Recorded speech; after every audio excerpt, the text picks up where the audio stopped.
during the presentation. If you would like to send a question or a comment to us, please send those comments to the moderator that is listed here in your chat box over on the right-hand side of your screen.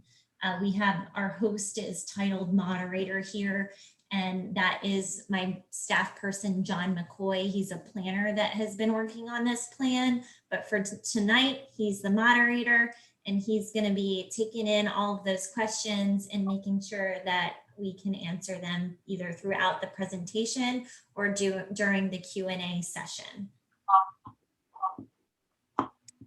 So with that, I'm going to go ahead and start by turning the floor over to our Planning Commission Chairperson, Glenn Anders. Okay, thank you everybody for joining us for the Northampton County Comprehensive Plan Update Open House. Again, my name is Glenn Anders. I'm the chair of the Planning Commission. The other planning commissioner members are Ms. Sarah Morgan, she's vice chair, Mr. James Crunk, Ms. Stephanie Castro Weber, Mr. J.T. Holland, Ms. Janet Sturgis, and Mr. Tom Weaver. I want to thank all the commissioners for working diligently on the comprehensive plan and their help in getting this put together. We started in the fall of 2019. I also need to thank Kelly Parks, the county's planner and commission secretary, for her help in getting us to where we are right now.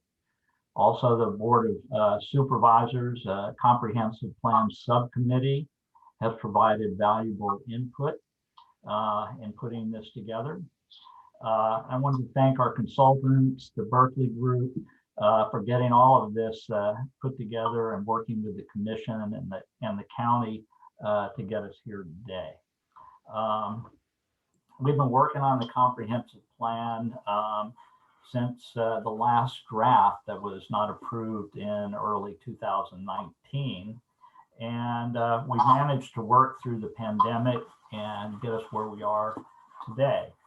Before I turn this over to the Berkeley Group, I want everyone to know that the comprehensive plan was put together based on input from residents of the county and a lot of discussion between members of the Planning Commission and with some members of the Board of Supervisors to get us here.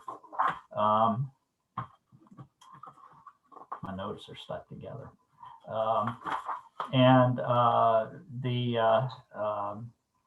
The county has been extremely cognizant for the need to keep the public aware of what we've been doing.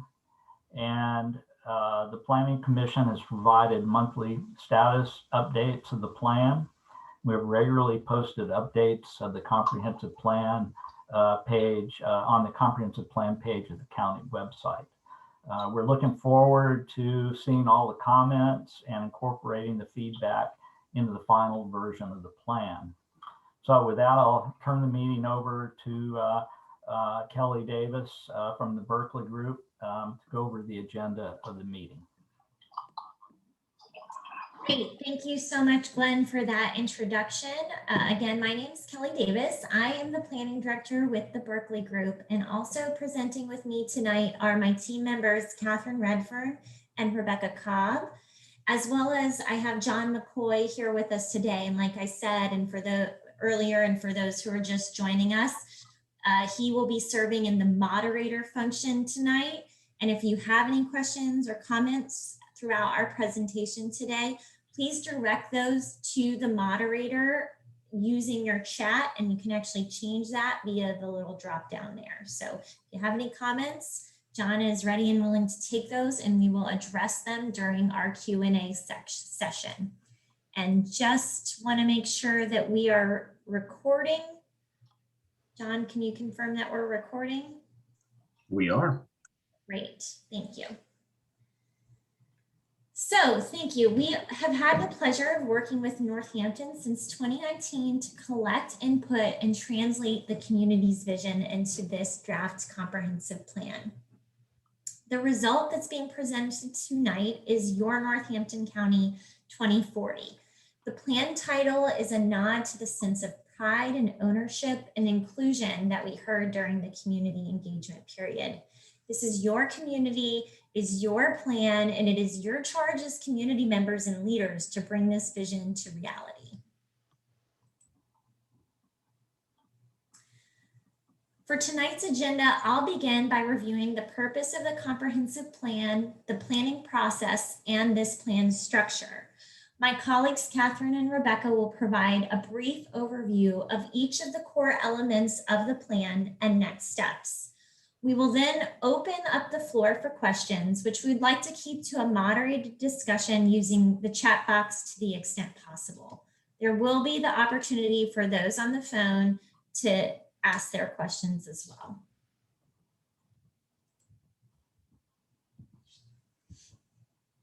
So why are we here and what is a comprehensive plan?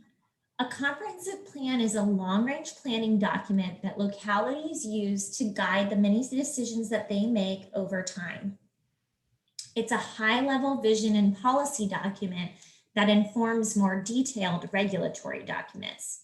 You'll probably hear it again throughout tonight's presentation, but this is a policy document. It is not an ordinance. It is not regulation. It describes the community's vision for where it wants to be in the next 10, 15 to 20 years with specific strategies on how to get there. Much of what goes into a comprehensive plan is dictated by state code, but it is at its heart a community-driven process, and each plan is unique. The comprehensive plan update has been a 4-phase process. We began by analyzing and gathering data, and then we moved into a community input and engagement period that was quite robust. We worked to develop policy based on that analysis and engagement, and that is reflected in the planning elements that will be described tonight. We're now in the review, refinement, and adoption period. So we are currently in the midst of a 30-day review process that continues on. There'll be opportunity after tonight to have some additional options to review the plan and provide comments before it moves to public adoption. I'll also mention that the plan is meant to be a living document that is continually reviewed, monitored, and updated to allow for course correction as new challenges and issues arise. Virginia requires a 5-year review of the comprehensive plan by state code, and best practice is really to look at the plan each year so that you can make decisions and strategize and prioritize the plan implementation. This slide kind of shows you the planning process. A strong comprehensive plan is a community-driven process. For Northampton, we kicked off the comprehensive plan with a large public forum, and we end the process with public review and comment. Back in September 2019, we held 5 public vision workshops, 1 per magisterial district, which had a total of 109 participants. Then in November 2019, we had a topic-focused workshop that touched on issues like transportation, parks, and recreation. 60 individuals participated in that meeting. Those meetings were conducted alongside representative stakeholder meetings with numerous groups such as business owners, agriculture, aquaculture, education, and others. In addition, nearly 900 individuals took the community survey, which was available in hard copy and online, and available in English and Spanish. In between, your planning commission has served as citizen planners, guiding and directing the plan's development with the community's input in mind.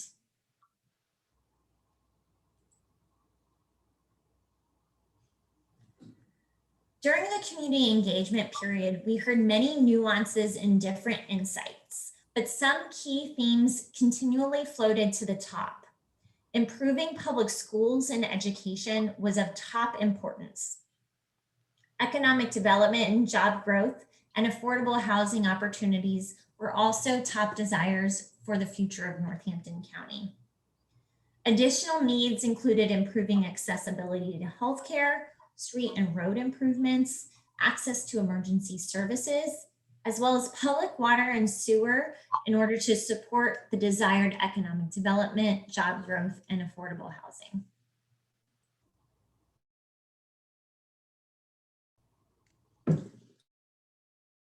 Through the data collection and community engagement, we arrived at a set of key challenges and opportunities that form the backbone of the policies and strategies included in this plan. The rural character of Northampton County and its natural resources were frequently listed as the top strengths during community engagement.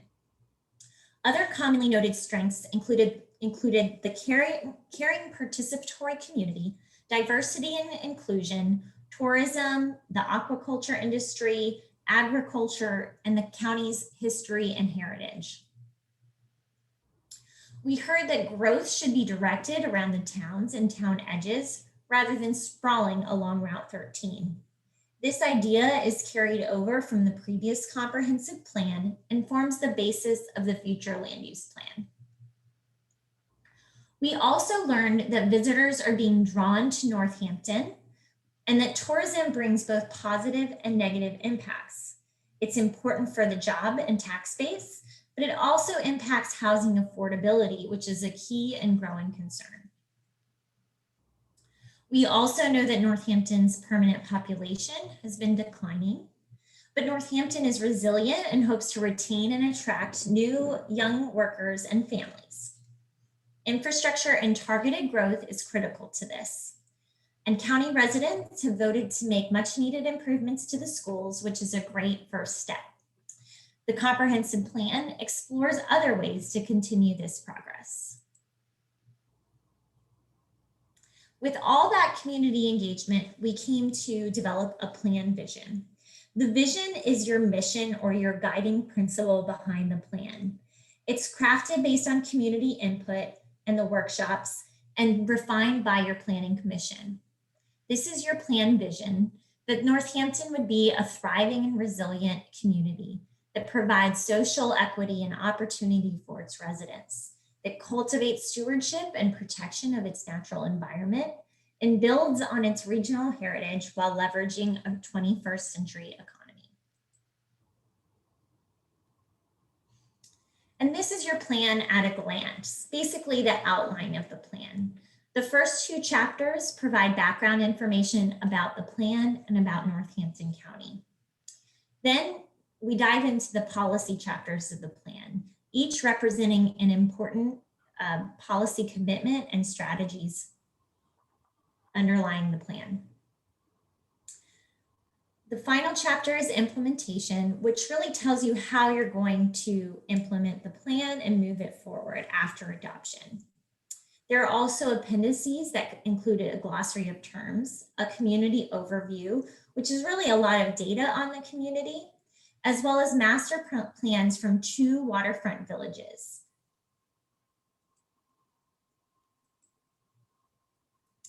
And this slide shows the plan framework. That vision that I showed you in the previous slide is at the top. And this really serves to as the overall framework for the plan. That vision is supported by planning elements. And within each planning element, there is a single goal and then a set of strategies to help achieve that goal and ultimately reach the plan's vision. And with that, I'll go ahead and turn over the floor to Catherine to talk about our first planning element of cultural heritage. All right, great. Thank you, Kelly. So my name is Catherine Redfern. I'm a planner with the Berkeley Group, and I'm going to summarize the first 3 planning elements of the comprehensive plan and then turn the floor over to Rebecca to talk about the remaining chapters. So the first planning element that the comprehensive plan addresses is cultural heritage. Northampton County has a very long and robust history. And perhaps more than any other Virginia locality, it's the county's culture, its lifestyle, its economy have really been shaped by its history and its location. So the goal of the Cultural Heritage chapter of the Comprehensive Plan is to articulate policies and strategies to continue the protection of the culture of the county while leveraging those unique assets for economic growth and community improvement.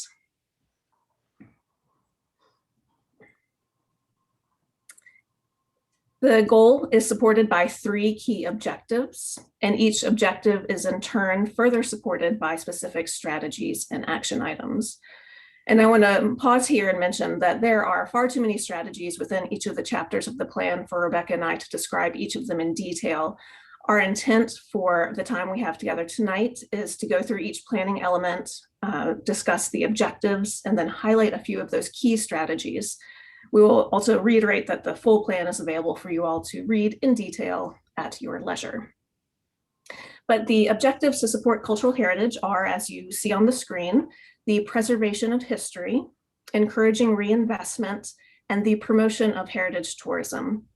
Specific strategies here focus on the further protection of historic resources through documentation and improved regulations, such as historic district overlays, and leveraging state and federal incentive programs, and also participation in ecotourism opportunities such as the Heritage Trail and John Smith Water Trails.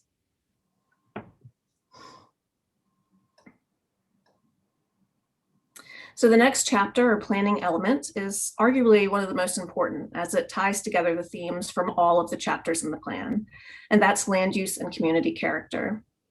Throughout plan development and community engagement, we consistently heard that it's the county's scenic small towns, their working waterfronts, their unspoiled farms that are really the defining elements of Northampton County's character. And these elements are highly valued and should be carefully preserved through thoughtful planning and protection. And this chapter establishes the land use policies and framework to do just that.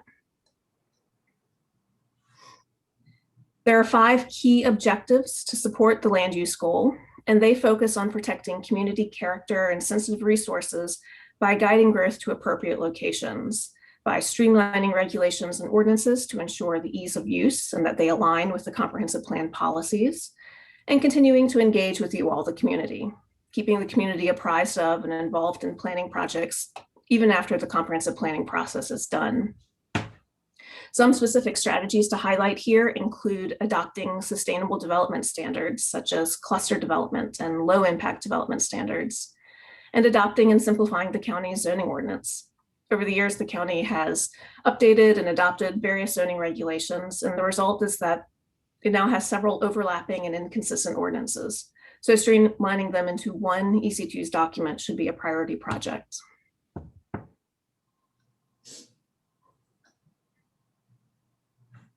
So these land use goals and strategies are further articulated through a future planning framework, your future land use map. The land use map establishes a framework for representing really the ideal land use pattern in the county as it would develop over the next, say, 20 years. And I want to note here that a land use map is distinct from a zoning map in that it is not regulation. It's not tied directly to the legal descriptions for property in the county.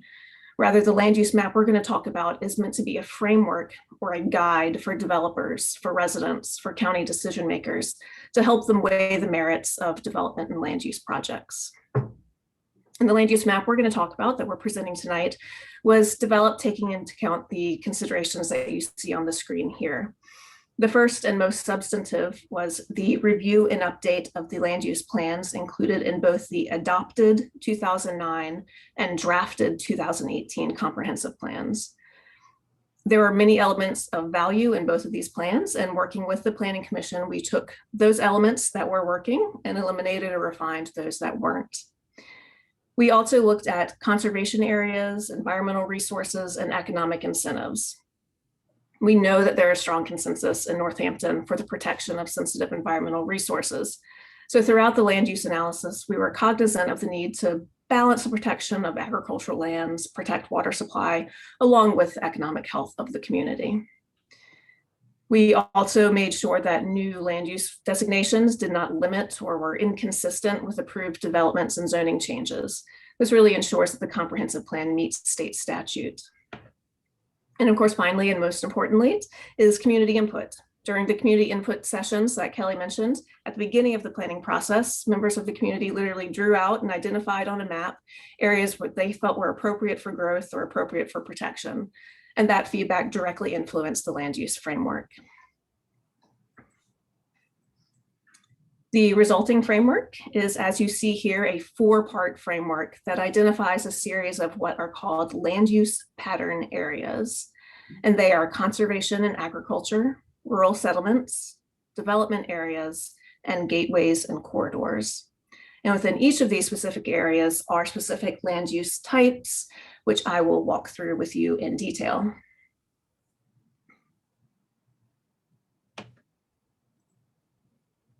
There we are. The first of these is conservation areas. Conservation areas are areas in the county with significant environmental sensitivity, or those areas that are in permanent conservation or recreation use. The conservation areas you see on the map here, designated in green, remain largely unchanged from the previous comprehensive plan drafts. I want to note that there are many parcels in the county that are under conservation easement, private conservation easement, that is. The conservation pattern areas in this land use map do not include all of these. And the reason is that private conservation easements do not necessarily eliminate all development potential or require permanent conservation use, and therefore would not necessarily be appropriate to include them in this land use plan. The next pattern area are rural areas. And those are areas in the county that are predominantly in agricultural use and are not served by public utilities. And this is the balance of the rural landscape in the county shown in white on the map. This land use area combines the agricultural and residential subdivision land use categories from previous plans, acknowledging that residential uses do occur in agricultural areas, but it's the intent here that they not be expanded or intensified.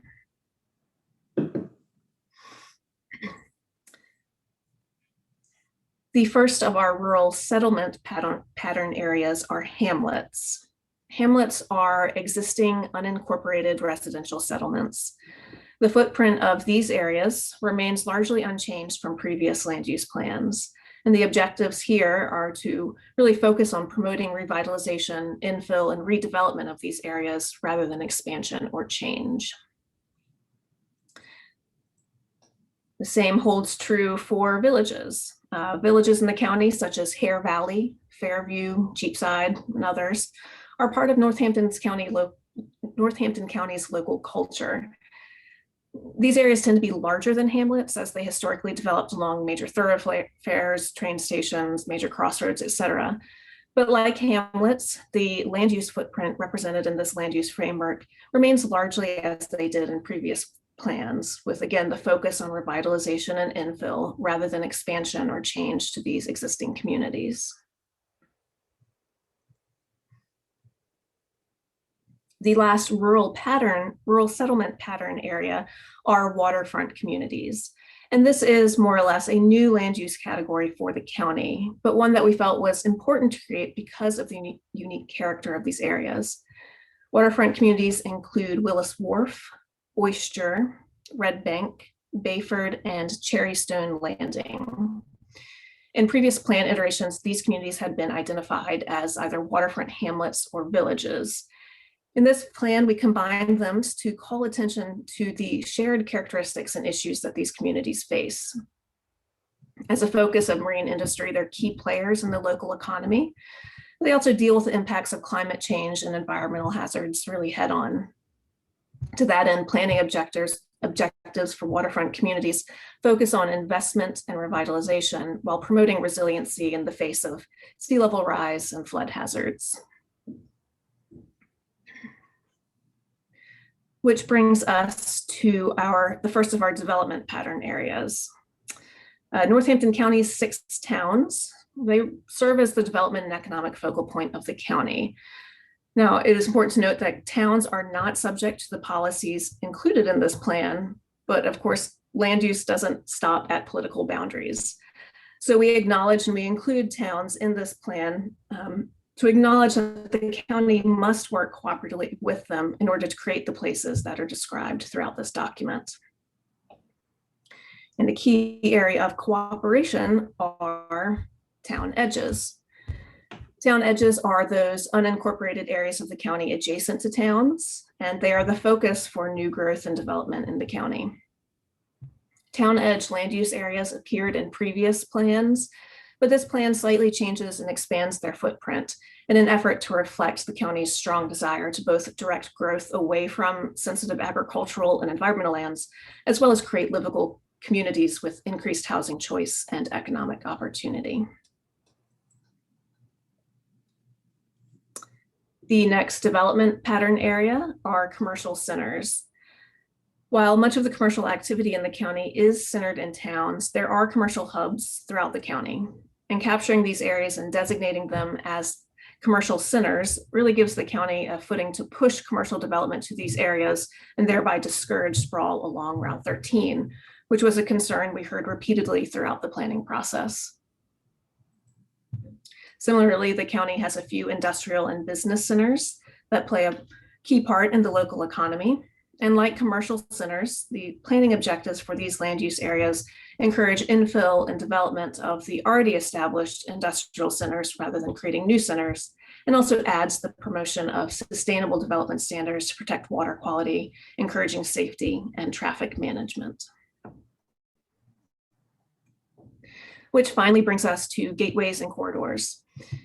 Gateways and corridors serve as the orienting network that overlays and connects the pattern areas we just discussed. These are like your front door. They provide the access, the connection, and integration between places in the county and help create the overall image of the community, such as landscaping, streetscaping, safety, and wayfinding. So putting all those together, the pattern areas, the corridors, the gateways, they create a framework that guides land use through the county, helps aid in environmental protection, and contribute to resiliency throughout the community. Which conveniently brings us to the next chapter I'm going to talk about, which is the chapter 5 of the plan, Resilient Environment. Now, as a coastal community, the environmental chapter is incredibly important for Northampton, not only because the environment and the ecosystems play such a large role in community culture and community economy, but also because of state regulations, particularly those related to the Chesapeake Bay Preservation Act, which the county is required to meet through the comprehensive plan. This chapter does draw heavily on many existing resources and plans and studies that have already been developed with respect to Northampton's environment, and it establishes a framework to further protect the county's natural resources. The goal for this chapter is supported by 5 key objectives, and the first of those is the conservation and protection of sensitive lands and ecosystems.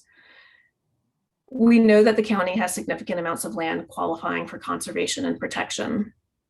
The map on the screen gives a more detailed view of these protected lands, and strategies to continue to protect Northampton's rich natural landscapes and waterfronts include things such as continued enforcement of regulations and programs such as the Primary Dune Ordinance, conservation zoning, the CAP or Chesapeake Atlantic Preservation Zone, as well as the utilization of the VIM's Comprehensive Coastal Resource Management Portal, which is a tool for policy guidance and decision-making. The next objectives are the protection of water quality and the implementation of sustainable development and operations standards aimed at the protection of water resources and sensitive ecosystems. The sole source multi-aquifer system that provides the county's drinking water has to be cared for and protected against overdrawing and impairment. So specific strategies here include encouraging the use of the Columbia Aquifer, as well as generally promoting water efficiency, conservation, and protection. And the final 2 objectives to achieve a resilient environment are adapting for climate change and minimizing and mitigating environmental hazards. The concern over sea level rise and climate change, which can result in the loss of homes and communities, was something that we heard pretty consistently throughout the planning process. So to address these concerns, strategies in this chapter encourage the use of design techniques to both slow water's rise as well as to help absorb water into the landscape. This includes things such as living shorelines, rain gardens, and green roofs, as well as the protection of open spaces adjacent to marshlands to both support marsh migration as well as inland retreat under rising sea levels. So with that, I will turn it over to Rebecca Cobb, who will walk you through the remaining planning elements.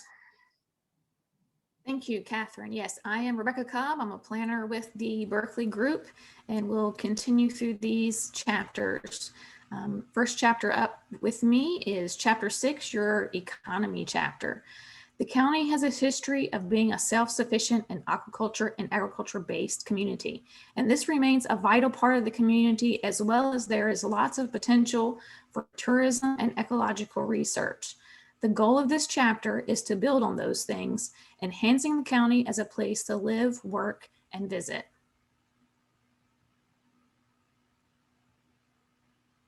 Next slide, thank you. Several of the chapter objectives focus on the people, those living within the county boundary and those visiting. The strategies include things like supporting education by partnering with businesses and the Eastern Shore Community College to identify employment gaps and fund workforce training, expanding things like that tourists enjoy, like water access, trails, and bike infrastructure, and supporting businesses with extension of high-speed internet and cellular service.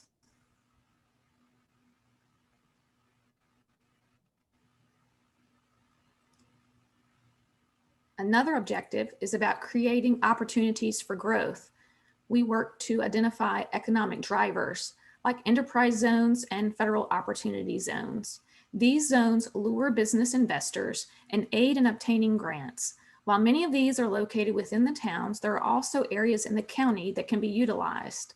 A couple of the specific strategies are consider developing an existing business visitation program to identify and assist businesses poised for growth, and partner with towns and private entities to increase capacity of water and sewer and extend service to prime commercial and town edge areas.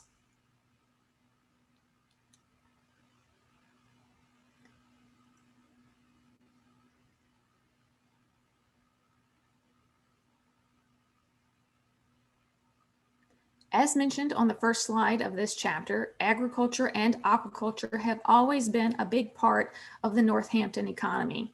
While researching for this chapter, we were pleasantly surprised by Northampton's ranking, not just in Virginia, but the whole East Coast. That can continue to be the story well into the future with strategies like adding production and processing with the exporting of goods, and considering implementing working waterfront development areas to allow financial incentives for this important industry. And to support this section, a map is included of the existing working waterfronts. Next slide. Chapter 7 is housing and neighborhoods. One of the needs we heard from the community was a need to provide affordable housing for all, including but not limited to senior citizens, singles, and low-income families. The goal of this chapter reflects that need, while also considering the character of the community. Next slide. The objectives work towards preserving housing, increasing affordability, diversifying the supply, and creating livable communities. Specific strategies include connecting homeowners with resources, including low interest loan programs and grants through the Health Department, the PDC, and other state and federal funding sources for things like septic tank pump out and affordable housing options. The strategies also include reviewing the zoning code to consider allowing accessory dwellings by right and to expand housing opportunities for seniors and elderly. It also includes supporting new housing developments that are designed as walkable communities in town edge pattern areas. Next slide. Chapter 8 is the mobility chapter, or could also be called your transportation chapter. The Northampton transportation network is unique in that it sees great fluctuation in motorists via seasonal demands. This, coupled with pedestrians and bicyclists, creates a need for safety and efficiency.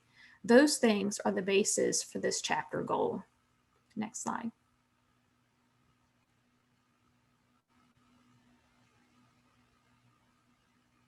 VDOT reviews and requires certain elements in the transportation chapter. This chapter is still under review by VDOT, but we hope to receive their comments soon. One of the elements they require is to show the major road network.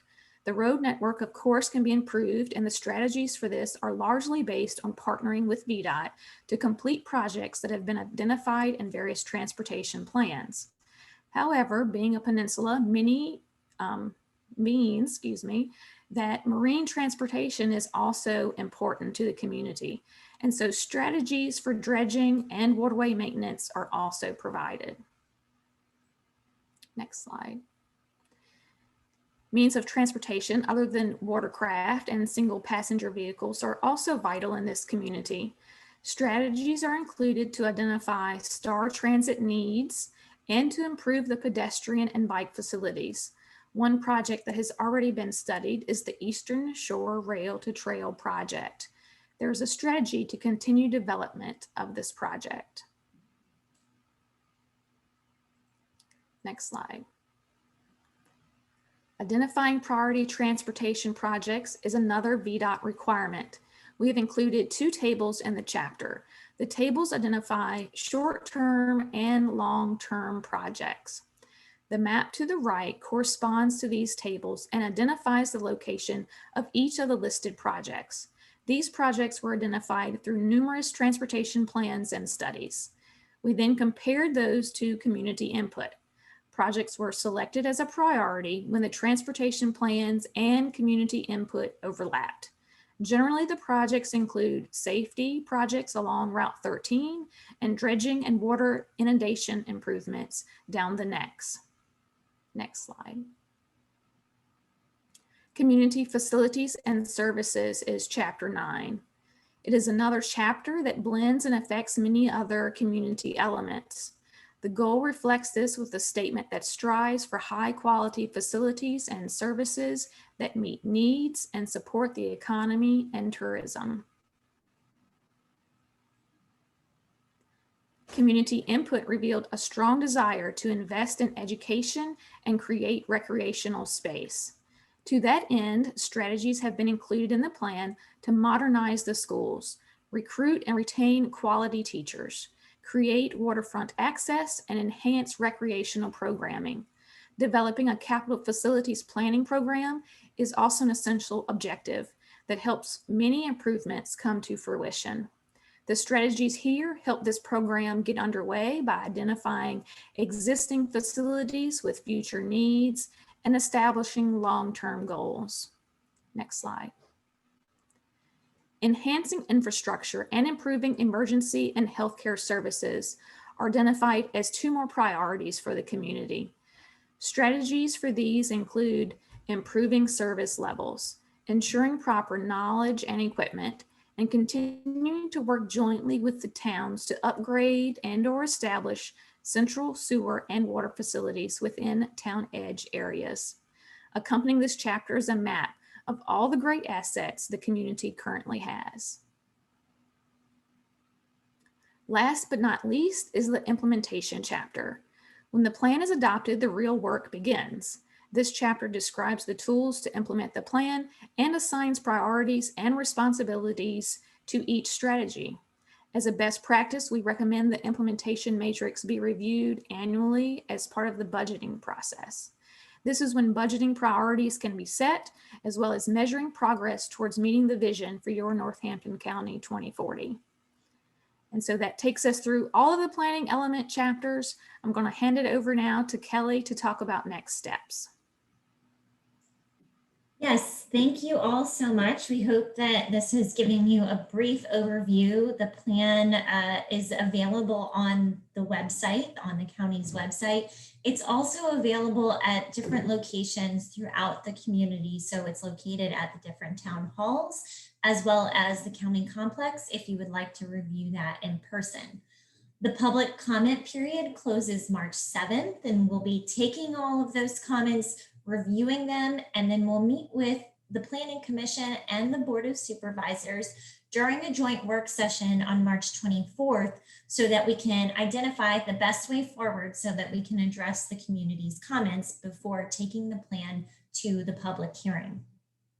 The final draft is planned to be submitted in mid-April, and we'll have a joint public hearing and hopefully adoption in early May. So now we're going to turn the floor over to questions and comments, and I'd ask you all to provide a chat to your moderator.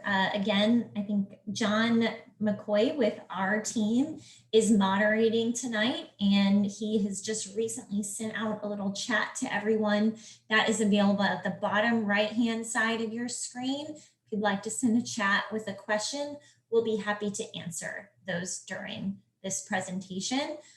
If you have additional questions, if you have a chance to review the comprehensive plan, I'd like to point out that that link is available right here on the top of your screen. We'll also go ahead and send out that link. Yep, looks like it's in your chat now. So if you'd like to click on that link or copy that link over into your web browser, you should be able to view the comprehensive plan as a PDF on the county's website. And with that, let me see if we have any questions.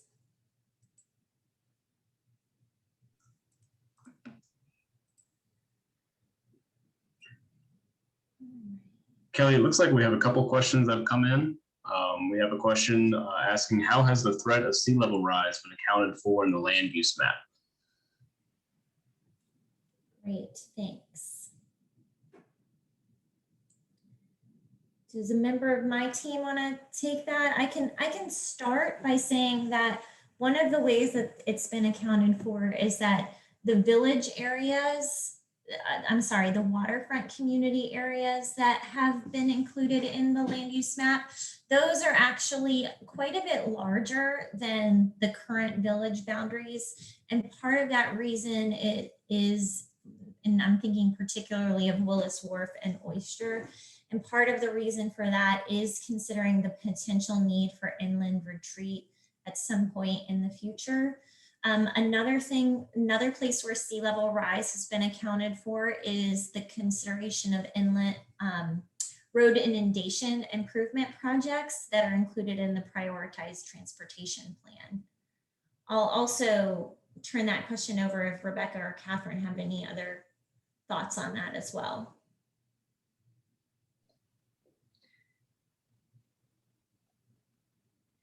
Sure, I'll just add that the land use map does not recommend any further growth in areas that have the potential for sea level rise. Any development area such as a waterfront community or another village or hamlet that is potentially in that sea level rise area was pre-existing before this land use map was developed. So we weren't going to eliminate those communities, but rather the strategies within the chapter recommend and not expanding the uses, which is what Kelly was referring to.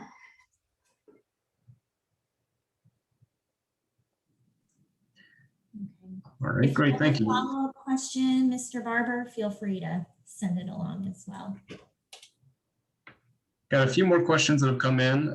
We've got a question here asking why the YMCA has not been mentioned in the plan. So I can take that one. So generally we focus, the comprehensive plan is focused on county run and county owned assets. If there are specific YMCA assets in the community that we need to reference, we're certainly open to that. Feel free to note in the chat or in the comment response what particularly about the YMCA we should note. But in terms of the community maps or the community facilities maps, we're thinking typically of either county and sometimes town assets there.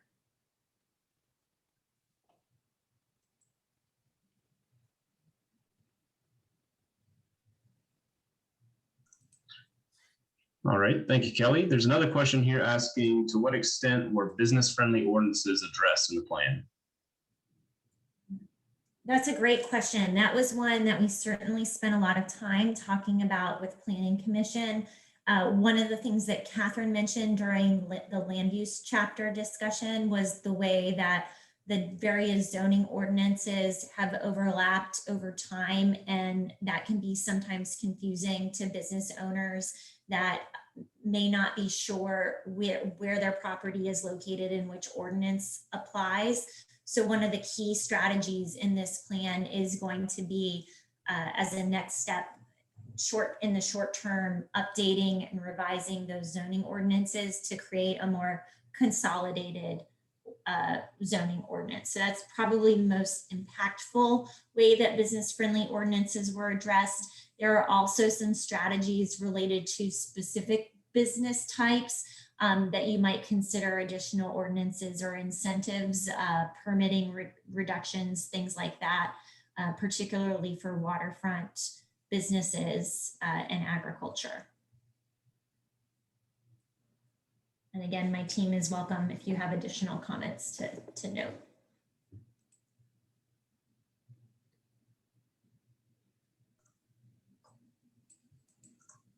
Hey, Kelly, we have another comment, maybe more than a question. Someone said the plan should reference the Eastern Shore of Virginia Coastal Resilience Tool in addition to the VIMS online tools. It has more customized local data that can help with scenario planning that is critical as sea level rises and flooding increases. Okay, we can certainly talk with staff about that. Kelly, do you have any additional insight onto that tool? Yeah, it's used heavily, especially with our wetlands board. So I can send you the information on that and we can incorporate it. I think it's a useful tool for us and the public. Great. Yeah, part of the reason why we reference VIMS and kind of focus there is that is what the state requires and directs us to incorporate into the comprehensive plan. But certainly there's options to incorporate other tools that are available for the Eastern Shore. And I think I just saw Miss Sturgis, Commissioner Sturgis, raise her hand.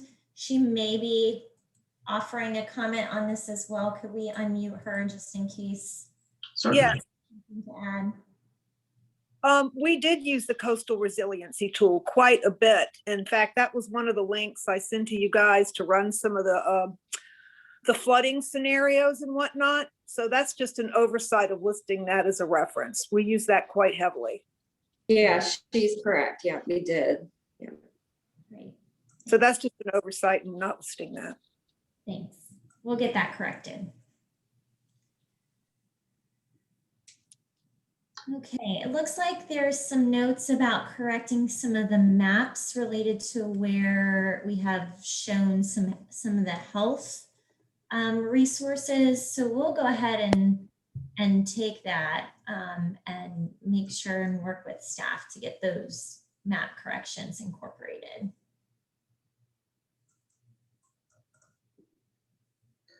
We also have another question here, Kelly, that came in a little while ago, asking if the plan lays out exactly where the central sewer will be run. Will it go all the way up to Anancock?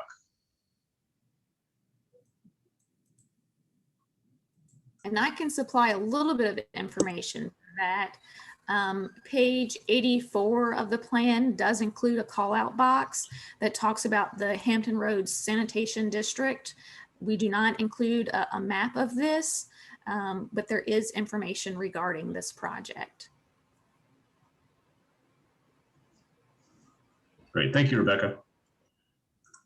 We have one more question that's come in asking, how will the plan deal with the increasing number of farms being sold because the family does not want to continue?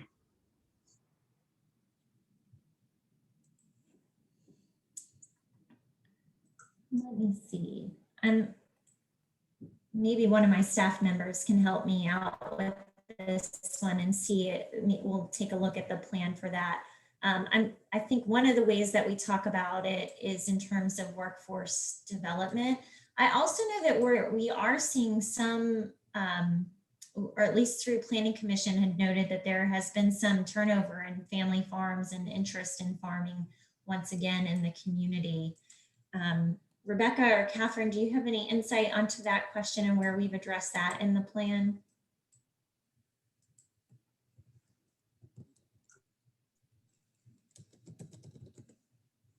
I'm scrolling through trying to look for a reference. I can't find it offhand.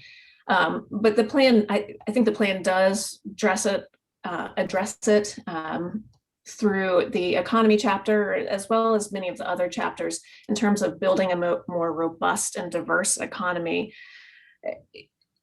giving, like Kelly said, giving opportunities for workforce development, opportunities to keep people here so that families aren't necessarily totally reliant on the family farm, and there can be more options and more leeways in family budgets to keep people in the area.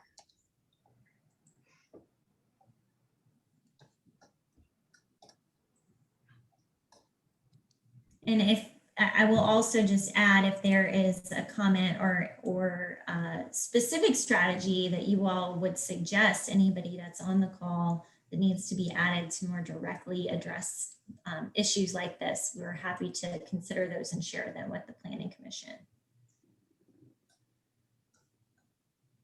And so far, that's all the questions that we have in. So feel free to use the chat, everyone, to send those over to me and I'll pass them along. But so far, that's all the questions that we have and comments as well.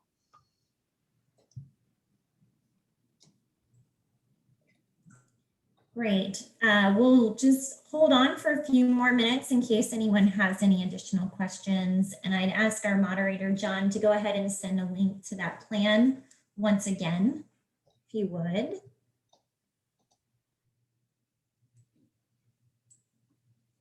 In addition, we also have an exit survey where we'd like to just ask for your immediate input on what you heard tonight. This survey is just going to be open for participants in this work session today or this open house tonight. But then we will also have a comment survey that's also available and will be open through March 7th to collect any comments that you have on, or specific comments or questions that you have on a plan, on different portions of the plan.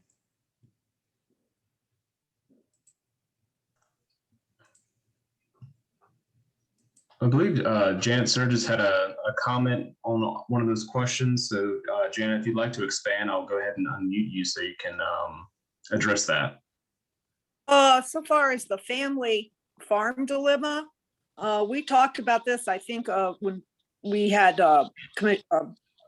Supervisor Coker on the line with us one day, and what we mentioned is trying to keep farming a viable option on the shore for the family farm by encouraging innovation and new technology and figuring out how we could help our family farmers. And one thing that came to mind is water reclamation from wastewater treatment. Might be one of the innovations that would help our local farmers. I know grow houses, that sort of thing. So that is mentioned in there. I can't remember exactly where we put it, but I know it's in there. Yeah, we have a strategy number 11 under the economy chapter that touches on that, as well as the discussion. I'm looking at it now, that talks about the potential for adding the production and processing with local exporting.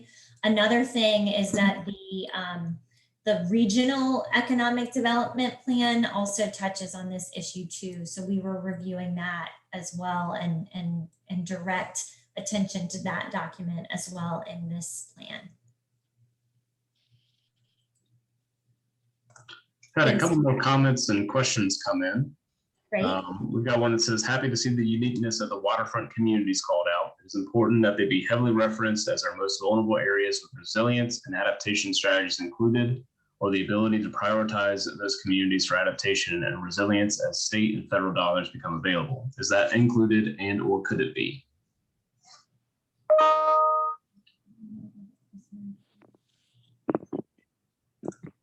We will double check and see. So we do have quite a bit of strategies related to waterfront communities.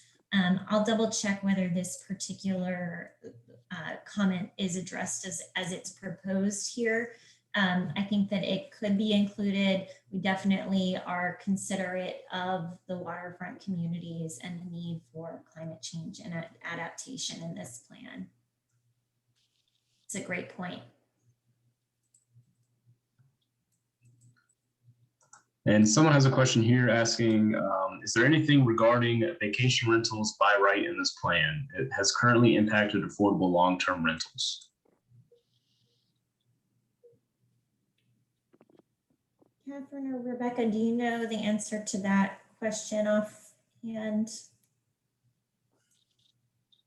You all are asking some very detailed questions, so I love it. I don't believe we mention vacation rentals in the plan. It is, I think, addressed in the appendices and the community overview. So we do acknowledge that there is that, and talk about in the in that overview of the community about rental pricing and that sort of thing in that portion of the plan. Right, and we do have a strategy that talks about the accessory dwelling units as a by right option, which Rebecca mentioned during her portion of the presentation on housing. That doesn't necessarily mean that those units would become the vacation rentals, but it can help support the home ownership to be able to have that accessory dwelling unit, as well as make those units available for rental. And I would just say, too, reminder that this is not regulatory, this is policy guidance.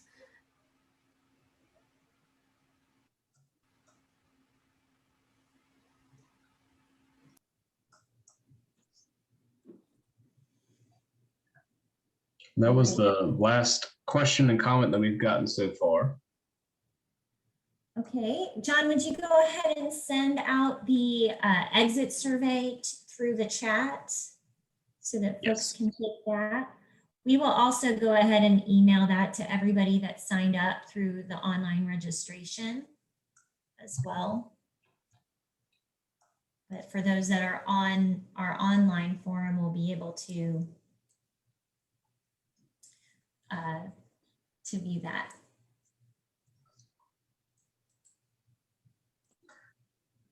We have gotten a question asking if accessory dwelling units will be open to all.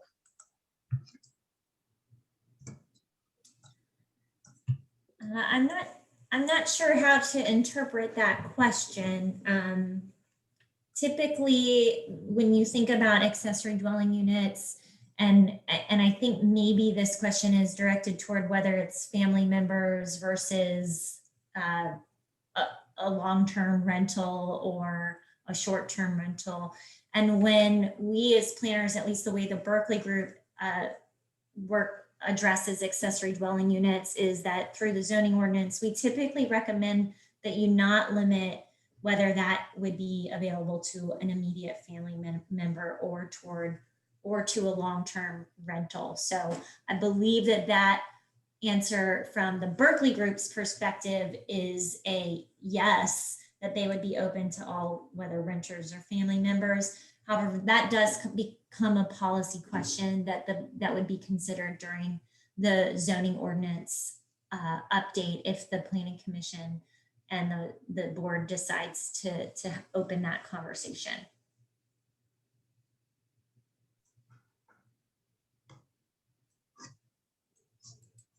We've got another request, I believe, here that asks us to include the bike trail in the cultural heritage chapter. I saw it was in the mobility chapter, but it should be referenced more than once. I think that's definitely something that we can take into account and look into referencing there in the cultural heritage chapter as well. That's a great point. The cultural heritage chapter was one of the first chapters that we worked on. And I know that bike trail, the Eastern Shore Bike Trail, has been an evolving project. And so it's exciting and would be really great for the community and could help to bolster the cultural tourism that we talk about in that chapter. So thank you.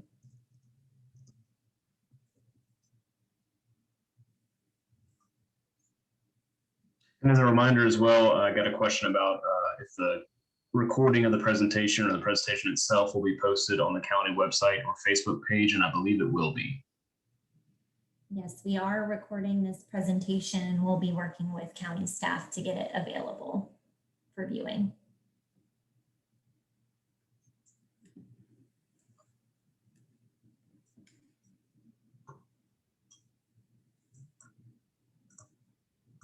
All right, and can we send out that survey, exit survey link?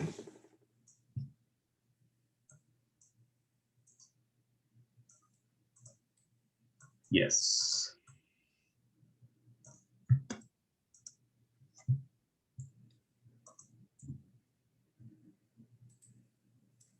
And does county staff have anything that they would like to add related to the comprehensive plan that either we might have missed in our presentation or just to highlight?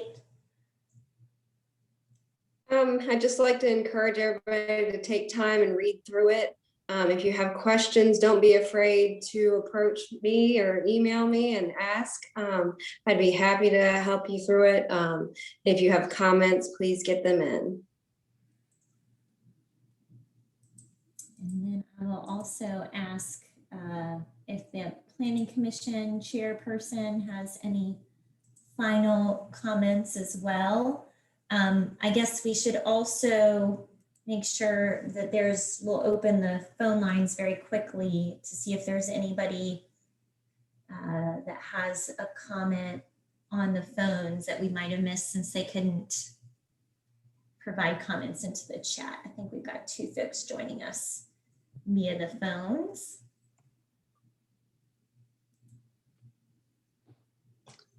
The link I just posted in the comments should be the correct one for the exit link survey. Sorry, I kept sending you the comprehensive plan one, which you all had. So now you should be able to take the exit survey just fine.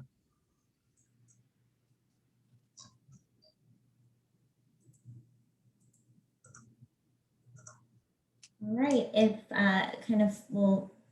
we're about ready to close it out. If you would like to make a final statement, you can feel free to raise your hand and we can unmute you.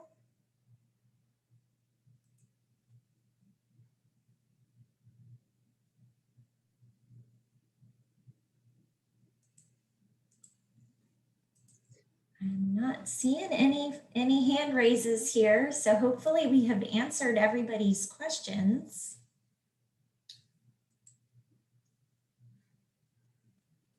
All right, Glenn, would you like to close us out? Commissioner Anders? Yeah, I would like to thank the people that showed up tonight, and I hope that people will let other people know that the presentation will be available, and make sure everybody's had a chance to look at the comprehensive plan and please make comments.